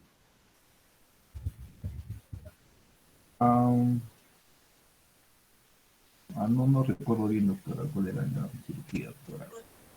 A ver, ¿alguien, chicos? Esfinterotomía, doctora. Lateral interna. ¿Ya? Entonces, chicos, o sea, lo vamos a ver en los grupos de rotación, al menos con los que hemos hecho rotación de cirugía ya tenemos conceptos claros, ¿ya? Pero estudien, chicos, todo lo que está dentro de las diapositivas está bien, pero tienen que fijar esos conceptos. Ya, entonces, ya terminamos con esas clases, nos vemos la siguiente clase, y con el grupo de rotación nos vemos a las 4, ¿no, chicos? Sí, doctora. Sí, doctora. Ya, perfecto. Ya, chicos, entonces, ya voy a actualizar vuestras asistencias en el RP y estudien, pues, ¿ya? Ya, chicos, entonces nos vemos en la siguiente clase. Chao, chao.